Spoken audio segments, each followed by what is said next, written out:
حضرت عبد الرحمن بن الجوزی رحمۃ اللہ علیہ اپنی کتاب صفت الصفوہ کے اندر ایک واقعہ لائے ہیں. بڑی زبردست کتاب ہے، عربی میں کتاب ہے، اور اس میں صحابہ کرام، تابعین اور اسلاف کے بڑے عجیب و غریب واقعات لکھے ہیں. فرماتے ہیں کہ بغداد کے اندر ایک تاجر تھا، ویپاری تھا، اور بڑا مالدار تھا. اللہ رب العزت نے اچھی طریقے سے اس کو مال سے نوازا تھا، اور اس نے اپنی چچیری بہن سے، چچا زاد بہن سے نکاح کیا تھا. ایک مرتبہ وہ اپنی دکان کے اوپر بیٹھا ہوا تھا تو ایک عورت آئی کسی چیز کے لینے کے بہانے سے. اس کو کوئی چیز خریدنی تھی لیکن وہ خرید نہیں رہی تھی.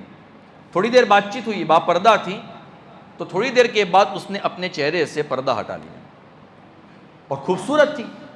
تو جو مرد تھا، جو تاجر تھا، وہ اس کے اوپر فریفتہ ہو گیا. تو اس نے پوچھا کہ تم کیا لینے کے لیے میرے پاس آئی ہو؟ تو اس عورت نے کہا کہ میں آپ کے پاس کوئی چیز خریدنے کے لیے نہیں آئی ہوں، بلکہ میں یہاں پر آپ کے پاس اس لیے آئی ہوں کہ میں کچھ دن سے تلاش کر رہی تھی کہ اگر میرے مناسب اگر مجھے کوئی بندہ مل جاتا ہے تو میں اس سے نکاح کر لوں. سادگی تھی نکاح میں. تو میں نے جب آپ کو دیکھا تو میرا دل آپ کے اوپر آ گیا، تو میں آپ سے نکاح کرنا چاہتی ہوں، اور میرے پاس مال بھی ہے، آپ بھی تاجر ہیں، میں بھی مالدار ہوں، تو دونوں کا اچھی طریقے سے ہماری زندگی گزرے گی. تو پہلے تو اس تاجر نے یہ کہا کہ میں آپ سے نکاح نہیں کر سکتا ہوں. وجہ اس کی یہ کہ میں نے اپنی چچیری بہن سے نکاح کیا ہے، اور نکاح کے وقت میں نے یہ شرط رکھی تھی اس کے سامنے کہ میں تیرے سے نکاح تو کرتا ہوں، لیکن اس نے شرط رکھی تھی کہ آپ میرے بعد کسی عورت سے نکاح نہیں کریں گے، میرے ہوتے ہوئے بھی کسی سے نکاح نہیں کریں گے. تو میں نے اس سے وعدہ کر لیا ہے، تو میں وعدے کو کیسے توڑوں؟ تو اس نے کہا کہ تم ایک کام کرنا، تم ہفتے کے اندر صرف 2 دن میرے پاس آنا، 2 دن میرے پاس رہنا اور میرے پاس اس طریقے سے گزار دینا، اور باقی جو ایام ہے وہ اس کے پاس رہنا.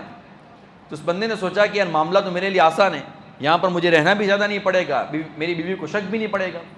اس نے نکاح کر لیا، اپنے گھر پر گیا، اور گھر پر جانے کے بعد بیوی سے کہا کہ مجھے اپنے دوستوں کے پاس ملنے کے لیے ایک رات کے لیے جانا ہے، تو میں جاتا ہوں. اس نے بیوی نے کہا کہ چلو ٹھیک ہے، اور دونوں میاں بیوی اس طریقے سے ایک ساتھ رہنے لگے.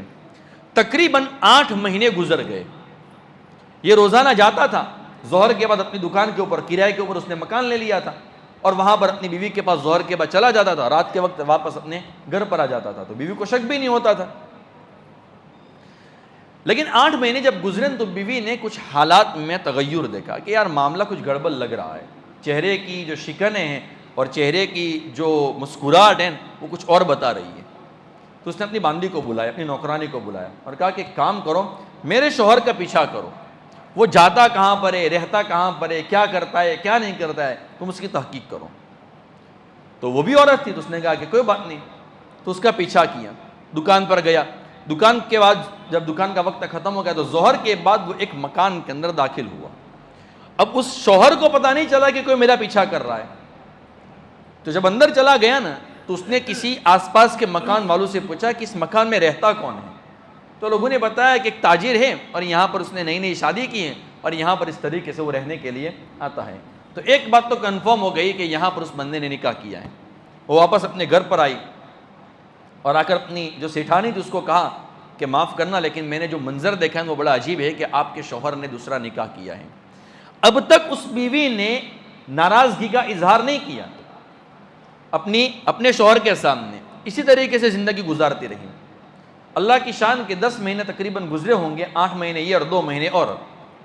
وہ شوہر بیمار ہوا اور اس شوہر کا انتقال ہو گیا.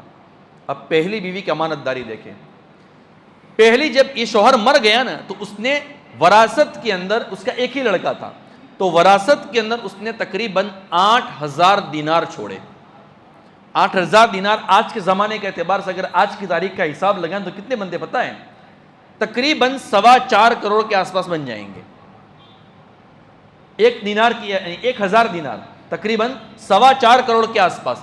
تو 8000 دینار اگر آج کی ڈیٹ کے حساب سے ہم لگائیں تو تقریباً 32 کروڑ کے آس پاس بنتے ہیں.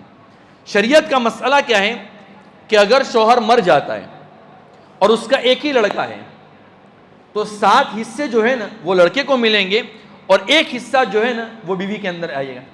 تو 7000 دینار جو تھے نا تو وہ پہلی بیوی نے اپنے بچے کے لیے رکھ دی. اب 1000 دینار بچے نا تو 1000 دینار میں اس نے 500 دینار اس نے اپنے لیے رکھے، اور چونکہ اس کو پتہ چل گیا تھا کہ میرے شوہر نے دوسرا نکاح بھی کیا ہے تو 500 دینار اس نے الگ سے رکھ لیے. امانت داری دیکھیں. اس نے اپنی باندی کو بلایا اور باندی کو بلا کر کہا کہ تم ایک کام کرو، تم اس بیوی کے پاس جاؤ، جا کر سلام کرنا اور اس کو یوں کہنا کہ آپ کے شوہر کا انتقال ہو چکا ہے، لہٰذا عدت بھی گزار دیں، اور آپ کے شوہر نے جو میراث چھوڑی ہے اس میں سے 500 دینار آپ کے حصے میں آئے ہیں۔ وہ باندی وہاں پر گئی ہیں۔ اب اس عورت کے دل کے اندر بھی تقویٰ کتنا تھا، پرہیزگاری کتنی تھی، اس کی امانت داری کتنی تھی، وہ بھی سنیں۔